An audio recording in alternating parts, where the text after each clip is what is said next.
എൻ്റെ ഈ slow motion കറക്കൊന്നും കണ്ട് നിങ്ങൾ പേടിക്കണ്ട കേട്ടോ. ഇത് വളരെ ഒരു ക്യൂട്ട് ആൻഡ് സിമ്പിൾ വ്ലോഗാണ്. അപ്പോൾ ഇന്ന് പ്രണവേൻ്റെ വല്യച്ഛൻ്റെ മോൻ്റെ കുട്ടിയുടെ പാലുകുടിയായിരുന്നു കേട്ടോ. അപ്പോൾ രാവിലെ തന്നെ ഞാനവിടെ അറ്റൻഡൻസ് കൊടുത്തിട്ടുണ്ടായിരുന്നു. ഞാൻ മാത്രമല്ല കേട്ടോ, എൻ്റെ കൂടെ എല്ലാവരും ഉണ്ടായിരുന്നു. ചടങ്ങിനെ പറ്റി പ്രത്യേകിച്ച് വിവരിക്കേണ്ട കാര്യമൊന്നുമില്ല. പാലുകുടി എന്ന് വെച്ചാൽ നൂലുകെട്ടാണ്. നമ്മളെവിടേക്ക് പാലുകുടി എന്ന് പറയും. അപ്പോൾ ഇത് ഞങ്ങൾ കസിൻസ് ഗ്യാങ് ആണ്. ഭദ്രദേവി രാവിലെ തന്നെ ചീഞ്ഞ മൂഡിലായിരുന്നു. ഞാൻ വാവയ്ക്ക് കൊടുക്കാൻ വേണ്ടി ഒരു കുഞ്ഞ് ഗിഫ്റ്റ് വാങ്ങിയിട്ടുണ്ടായിരുന്നു. അപ്പം ഞാൻ ആ ഗിഫ്റ്റ് കൊടുക്കുകയും ചെയ്തു. വാവയ്ക്ക് നൈസായിട്ട് പാലും കൊടുത്തു കേട്ടോ. ഇതാണ് കേട്ടോ വല്യമ്മ, അതായത് വാവേൻ്റെ അച്ഛമ്മ. പിന്നെ ഇത് കസിൻസാണ്. ഓരോരുത്തരെ പേരെടുത്ത് പറയുന്നില്ല.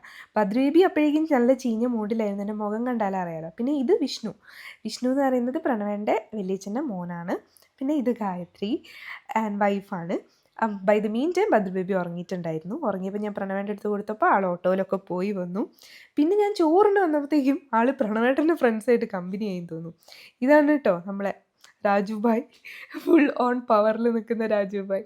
ആൻഡ് ഇതാണ് നമ്മളെ ദൃശ്യ ചേച്ചി. ഇത് പ്രണവേൻ്റെ വല്യച്ഛൻ്റെ മോൻ്റെ വേറൊരു വൈഫാണ്. ഞങ്ങളൊരു ഫോട്ടോ ഒക്കെ എടുത്തിട്ടുണ്ട്. സൂൺ ഞാൻ ഇൻസ്റ്റയിൽ പോസ്റ്റ് ചെയ്യും.